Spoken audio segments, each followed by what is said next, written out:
So, welcome back. Welcome to Insight Community of the Desert if you joined us during the sit. So, yesterday I participated in an event at the Center for Spiritual Living in recognition, awareness of Earth Day.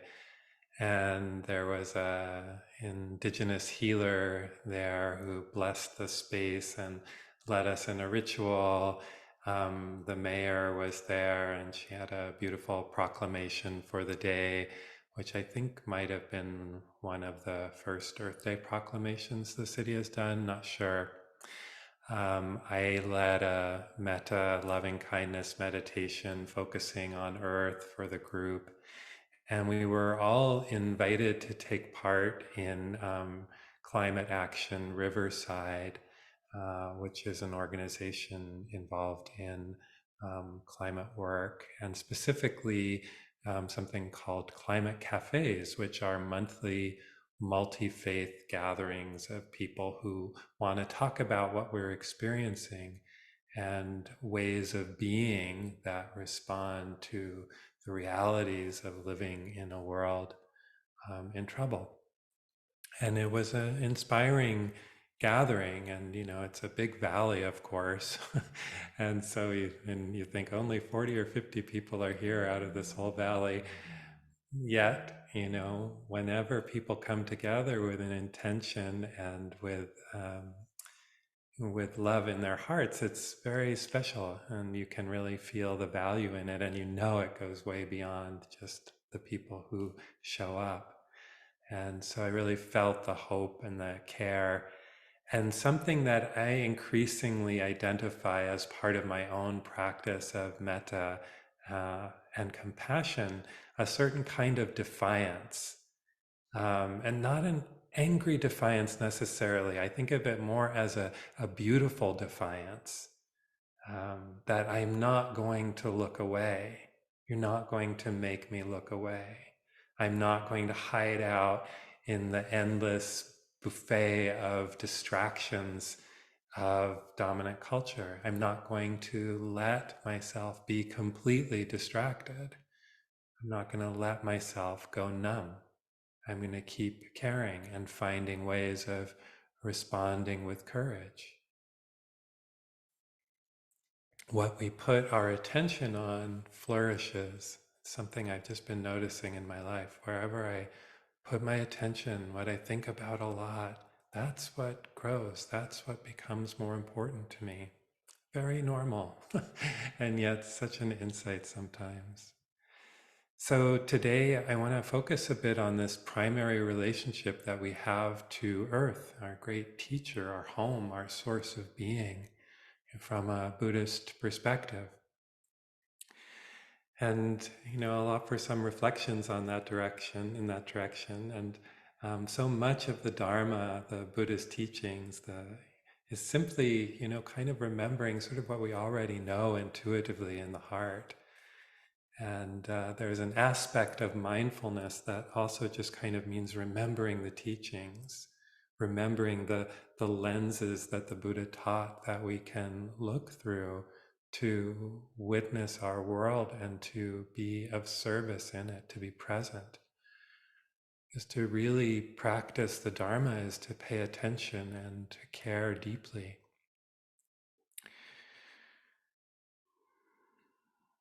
So, yeah, part of this is touching into our stillness, our ethics.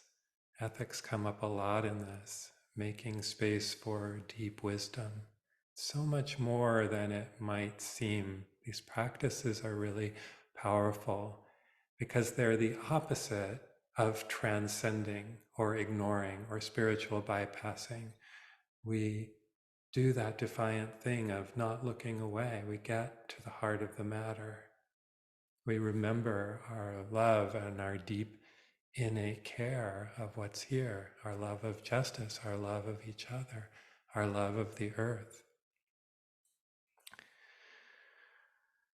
So the earth, our home, our teacher, and the same earth that the Buddha walked on, the same earth that supported all of our ancestors, all the way back to single-celled organisms. This is the one common thing, or one of the common things, this earth system. It's so amazing to think of that. And we live here, like those of us who live in the desert, we live on that edge between the human-built environment and all that goes along with it, and this amazing wild place, this desert, this sacred land, this sacred valley, the sacred mountains, the ancestral lands of the Agua Caliente Cahuilla people, and the Chemehuevi and the Serrano. And we experience this land as well, those of us who came later. And one of the benefits of living in such an amazing place and remembering its history is it wakes you up again and again. It invites us to see with fresh eyes. And practicing in places like this, or any natural place, is really powerful. There's a reason that retreat centers tend to be established close to nature, on the wilder side. It's not just that land is cheaper. I think that the quietness is part of it, but it's also that we learn. The earth is our great teacher. In the wilder places, I remember that. I come back to that, come back to myself as a natural being, where we can see the rhythms and the movements and the changes of the natural world. When we see that, we reconnect to our own earthiness. And it's also true that we can, awaken to earth as our teacher wherever we are. We can wake up in the midst of what's familiar. Have you ever noticed that sense of suddenly sort of tuning into that connection to where you are, even if it's the middle of the city? How we can suddenly experience the great stillness in the cicadas hum, or just feel it in a breeze or bird song, or the stillness of a rabbit in the morning, or like this morning, a coyote walked past our bedroom window, and I only know that because there was a yard light shining, and the shadow of the coyote was on the window covering, and it was so beautiful. It just, I was just waking up, but that really woke me up. Oh yeah, sharing this land, being part of this earth and these living systems. For all of the technology that we have, the cars and clothes and things made of plastic and metal, and we are still ourselves made up of the elements of earth.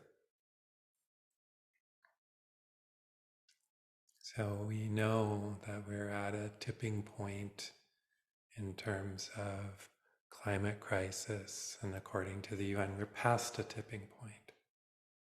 So the question is, will we collectively wake up quickly enough to really do what needs to be done to save our planet for ourselves and for many species? Increased awareness and pressure, behavior changes, our own behavior changes, societal behavior changes, calling to account companies that are harming the environment, looking at our personal choices, and seeing through and resisting as much as we can the colonizing and the commodifying of earth and land on a global scale and its beings. All of this is so needed. And as people committed to mindfulness, to compassion, to the Dharma, the teachings, our practice can really inform our relation and response to our world and systems and our cultural conditioning. We can wake up from consumer culture. We can use those elements of sila or ethics on the path, right speech, saying what needs to be said, right action, doing what needs to be done, and right livelihood, supporting ourselves in a way that harms as little as possible. Our practice can wake us up to what we're being sold, can help wake us up to what we can do as individuals and collectively.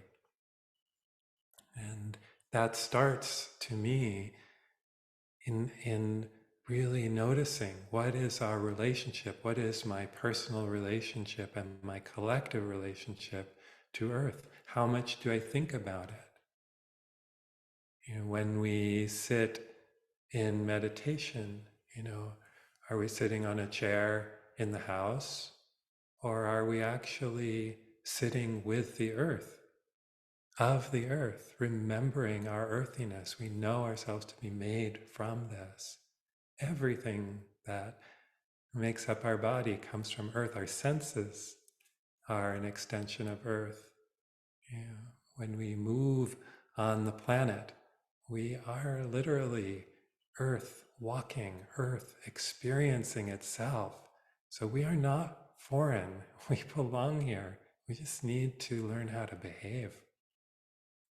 So how do we honor our source, our ancestors, and not only our human ancestors, but the ancestors of earth and air and fire and water, the elements that continually change form and that support our very being? What kind of relationship do we have or want to have with this ground of being? And one of the things I love about Buddhist teachings, because it's so different from the tradition in which I grew up, is that Buddhist teachings leave nothing outside. There's no part of our experience that should be ignored or denied or thought unworthy or less. And the Buddha never said that nibbana, nirvana, the cessation of suffering, liberation, freedom, lies in some other place than here. In some thought systems, the goal is to transcend the reality of earthly experience, to go beyond it, to be freed from this. And in Buddhist practice, it feels to me that we actually descend. We inhabit fully our earthly experience. We go from the mind to the heart to the center. And I really appreciate that we aren't ever asked to negate the body, that we don't seek likewise to, negate the earth in some way. We don't seek dominion over the earth. Instead, we practice deep looking into the interconnected nature of everything that is, and then seek to bring our ethics and integrity into relation with what's here. So monastics in the Buddha's time weren't allowed to dig earth because it could result in the loss of life. And monks and nuns had very, very few possessions, personal possessions. Traditionally, they had 8 items that they carried. And one of the items was a tiny strainer to save any little bugs that might have fallen into their water containers. So I always think that's kind of amazing. You have 8 things, and one of them is to rescue tiny bugs. And monastics needed to be very mindful of where they walked and their effect on earth and living beings. So built into the practice, there's a great reverence for earth and an imperative to harm as little as possible. So, and our means of understanding freedom and liberation is this laboratory of the earth-made body, our earthly senses, just what is. We do that by finding ground within, coming back to ground. And when we sit in practice or when we go about our day mindfully, we are nowhere other than here. And the Buddha was demonstrated that. The Buddha was at home on this earth.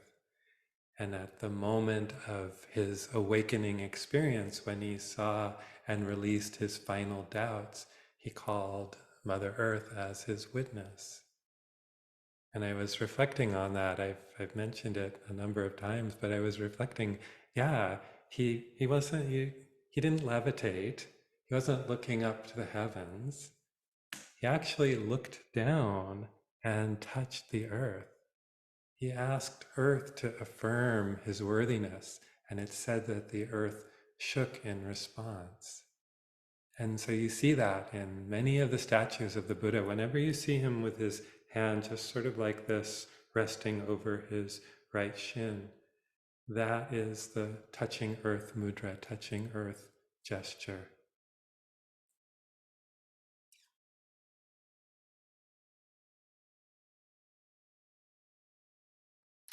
Tara Brach says, like the Buddha, our own healing and awakening unfolds in any moment in which we take refuge in our aliveness, connecting with our flesh and blood, with our breath, with the air itself, with the elements that compose us, and with the earth that is our home.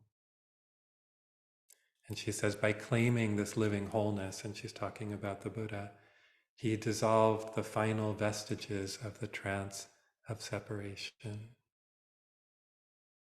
And I always notice too the gentleness with which the Buddha is touching the earth, with the tips of his fingers, and that's enough. His confidence in earth and his connection in his home. Not pounding the earth, not roughing it up, but just touching it. This beautiful, wordless gesture, nonverbal. And I was thinking about that too, and how what a great way, because the Buddha was being undermined by Mara, the tempter, and Mara was saying, you aren't worthy, you should do this, you shouldn't do that. All of this mental chatter. And the Buddha's response was nonverbal. He opted out. He said, earth is my witness. And he said it nonverbally. Arundhati Roy asks, is it possible to live outside of language? We get to experiment with that when we do these practices. Sometimes there are moments of meditation where there isn't language, verbal language. What is my real experience? What is my real relationship to earth outside of words and concepts?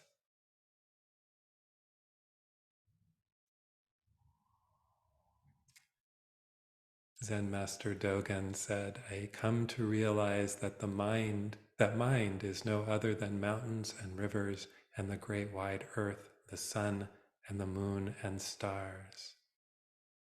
Knowing in our bones, knowing by our bones that we are of this earth. Earth as witness, earth as teacher. By looking deeply, we can see the cloud in the cup of tea, as Thich Nhat Hanh teaches. We can see the mountains in our bones, the sun in our smiles, the miracles of nature, as well as the stories of injustice in the food that we eat and the damage we do to the environment and living beings. But our bodies are like holograms. We can find the sun, the moon, the ancestors, the single cell that we are descended from. We can see the universe in each other's eyes, the stardust we are made of.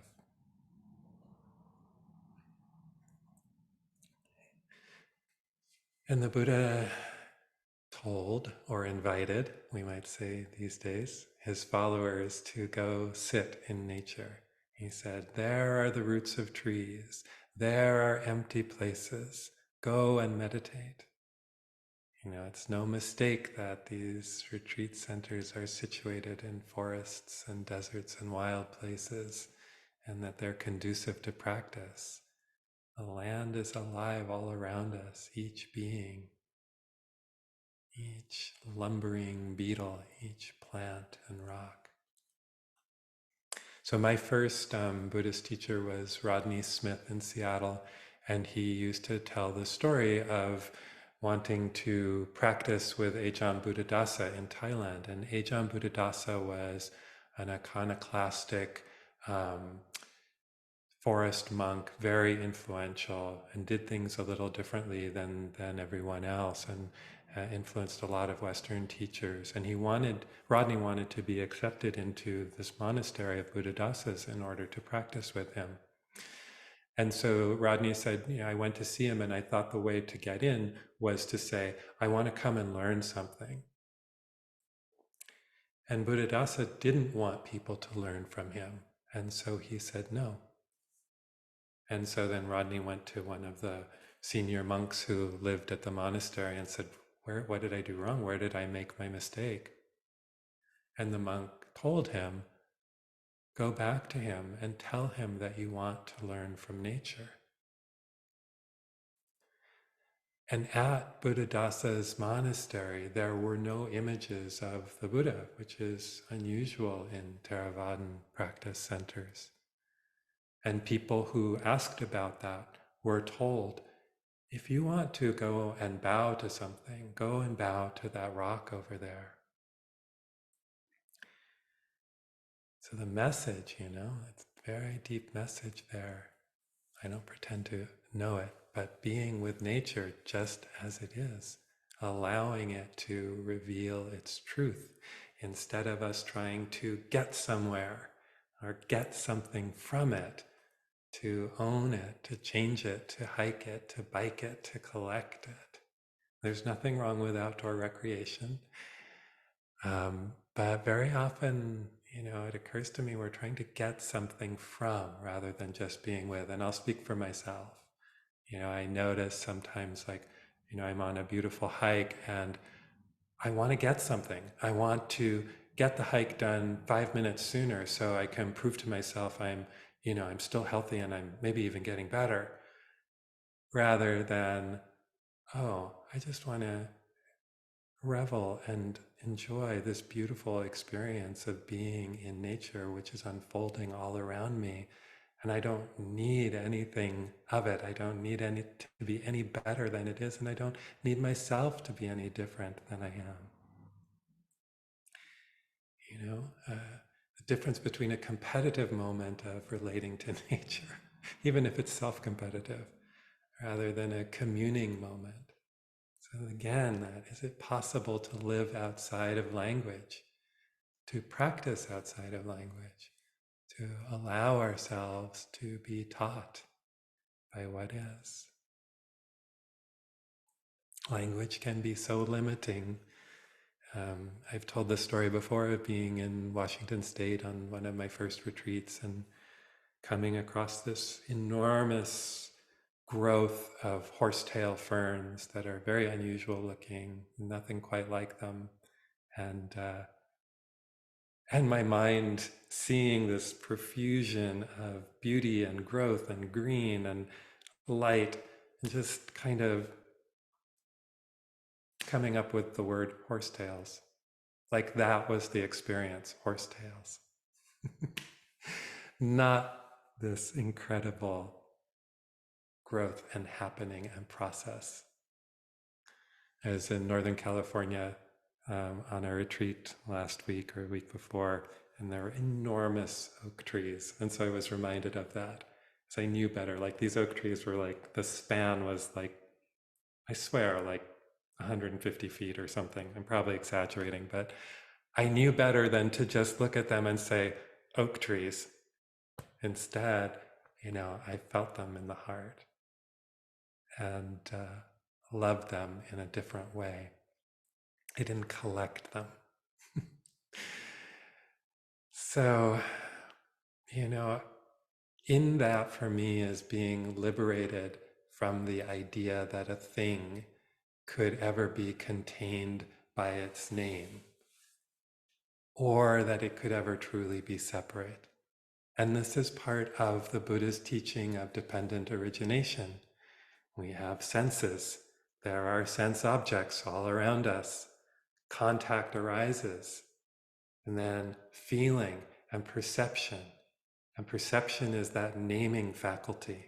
It's very, very useful and also very inaccurate because we're dividing up reality into concepts and words rather than remembering the flow of reality, the flow of nature. So Earth can't help but teach us when we're ready, when we're open. We can try and ignore it, we can feel separate, we can even want to transcend. But when we start looking and listening, it can tell us everything that we need to know. And there's lots of very practical ways of practicing with Earth, Doing our sitting practice once in a while outside can really help connect to Earth. And if you're down in the desert right now, it's just beautiful, perfect time. If you don't ever meditate outside, see what it's like when you do, maybe even for just 10 minutes.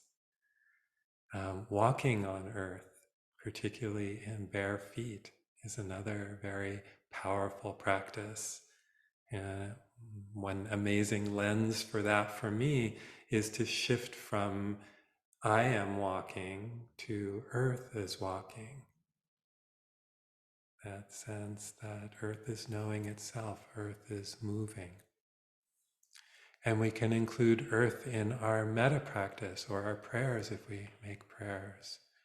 So we included Earth in the metta practice on Friday, visualizing it from a great distance and sending our love and care and compassion, and then moving closer and closer, offering love to all of the beings of the earth, the animals, the plants, the waters, the minerals, the soil, all of these elements that are alive or support life, which have been alive and which will be alive again in new ways.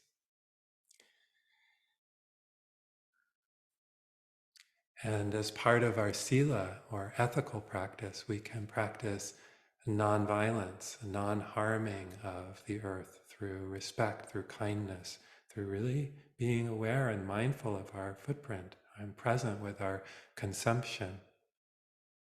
And speaking up, resisting cultural delusion and bypass, maybe checking out this climate cafe that is happening. I'll try and make sure that we send that out in one of our weekly updates. I think the next meeting is in early May. Just acting for Earth's health and well-being as we would for our dearest friend. So and this is really important, this is when we include awareness of the earth in our practice, in our sitting, in our walking, in our metta, we are doing something that will naturally be expressed in a greater care and awareness of all life. Where we put our attention flourishes, what we put our attention on flourishes. So, yeah, just very briefly, I want to touch on the four elements since we've sort of been weaving those through the talk and the practice. And this is one of the establishments of mindfulness that the Buddha offered: is being aware of the four elements. And he said, one reviews this same body, meaning one's own body, however it's placed, however it's disposed, as consisting of elements. Thus, in this body, there are the earth element, the water element, the fire element, and the air element. So we don't have to do all, the periodic table, but the invitation is really to contemplate the body as states of matter and energy, and common with the rest of the world, not separate. So you can think of this as air, water, fire, and earth, or you can think of it as solid, liquid, energy, and gas. So it's really sensing into a connection that we have with all beings. So, I can feel the earth element in my body. So you can meditate on that, touch into the solidness of your body, knowing your bones, your teeth, the nails, the places that are hard and solid. And you can feel, your contact with the floor. You can also then know what it's like, the element of solidity in other bodies or rocks or wood. So I can feel the sensations of water, liquid, fluidity, oozing, connectedness, in my saliva or tears or blood or the water that passes through me every day. And know that this element is in other animals, in streams, in the oceans, in the sap of plants. I can know the air element in my breathing, in the tingling sensations in the rise and fall of my belly, and in the winds that sweep the valley, the movements of living beings. And fire or heat, feeling temperature sensations at the skin, noticing places in the body that are warm or cool. And I can know this in the sun externally, the warmth of the earth or the soft belly of a pet. So this is a practice that's the very opposite of transcendence. Like, no, this is defiantly identifying and saying, yes, I am part of this. I'm not transcending this. I'm with this.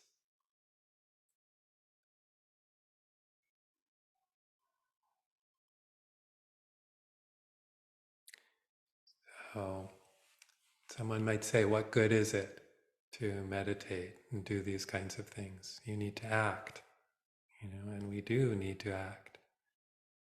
And I think what's really key for me is when we include awareness of the earth and living systems in our practices, we can't help but act and relate to it with even more care, more awe, more love, more attention. Skillful action emerges from our practice. Practice deepens our compassion and our understanding of being at home in the world. It lessens the tendency to bypass, to numb ourselves. So love of the earth is something we can practice every day in these practices I just mentioned, or in how we drive, how we get around, how we choose to eat, how much we travel, what we consume, what we throw out, choices that we make in terms of packaging, our willingness to stand up and come together to care, to collectively care, our resistance to the commodification of the earth, colonizing of the earth and its creatures. So it can seem like we're small and can make so little change, but there are 7.5 billion of us, and we are waking up.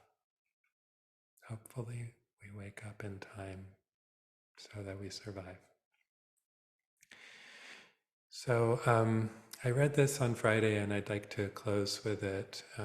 This is from Joanna Macy, who is a Buddhist teacher, environmental activist, systems theorist, amazing, amazing, amazing elder. And she invites us to no longer see Earth as just a rock we live upon, but as a living process in which we participate. That's a very different way of relating to the earth, resisting objectification. And she says, everything we do impinges on all beings. The way you are with your child is a political act, and the products you buy and your efforts to recycle are part of it too. So is meditation. Just trying to stay aware is a task of tremendous importance. So we're trying to be present to ourselves and each other in a way that can save our planet. Saving life on this planet includes developing a strong, caring connection with future generations. For in the Dharma of co-arising, we are here to sustain one another over great distances of space and time. The Dharma wheel, she writes, as it turns now, also tells us this, that we don't have to invent or construct our connections. They already exist. We already and indissolubly belong to each other, for this is the nature of life. So even in our haste and hurry and occasional discouragement, we belong to each other. We can rest in that knowing and stop and breathe and let that breath connect us with the still center of the turning wheel. That's from her book, Coming Back to Life, Practices to Reconnect Our Lives and Our World. So let's take just a minute to rest in that breath of stillness that Joanna invites us into.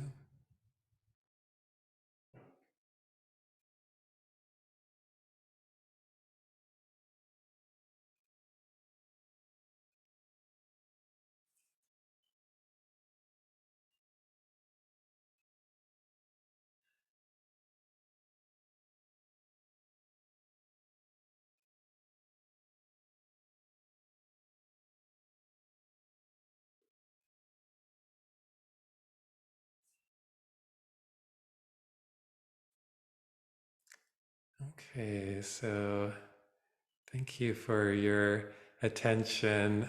Marvin messaged me and said Nature and ICD Sangha, our White Heron Sangha in SLO, has a hiking group doing 2 hikes a month. It's quite wonderful. Yeah, beautiful. Um, yeah, what a great way to practice. There's also a teacher named Mark Coleman who does sea kayaking down the Baja coast, and you kayak and then you practice, and you kayak and you practice, and you camp.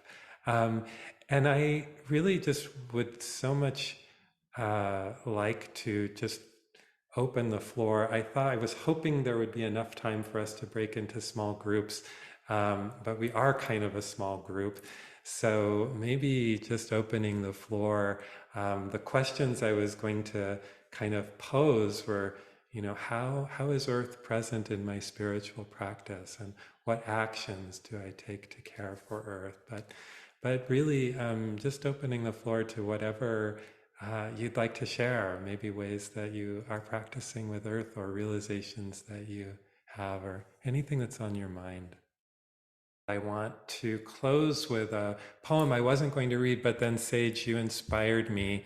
I love the poem. I just wasn't sure there was time for it, but it won't take longer than a couple minutes, and it's beautiful, and it speaks a little bit to what Sage brought into the discussion. And this is by Ada Limon, who is our poet laureate, uh, succeeding Joy Harjo. And this poem is called Dead Stars. Out here, there's a bowing, even the trees are doing. Winter's icy hand at the back of all of us, black bark, slick yellow leaves, a kind of stillness that feels so mute it's almost in another year. I'm a hearth of spiders these days, a nest of trying. We point out the stars that make Orion as we take out the trash, the rolling containers, a song of suburban thunder. It's almost romantic as we adjust the waxy blue recycling bin until you say, man, we should really learn some new constellations. And it's true. We keep forgetting about Antlia, Centaurus, Draco, Lacerta, Hydra, Lyra, Lynx. But mostly we're forgetting we're dead stars too. My mouth is full of dust, and I wish to reclaim the rising, to lean in the spotlight of streetlight with you, toward what's larger within us, toward how we were born. Look, We are not unspectacular things. We've come this far, survived this much. What would happen if we decided to survive more, to love harder? What if we stood up with our synapses and flesh and said no, no to the rising tides, stood for the many mute mouths of the sea, of the land? What would happen if we used our bodies to bargain for the safety of others, for Earth?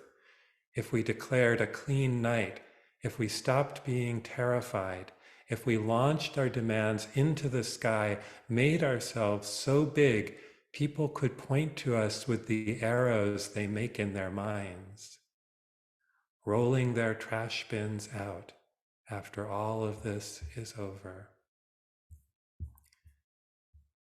So that's Dead Stars by Ada Limon. And many blessings on your week and your practice and on this earth.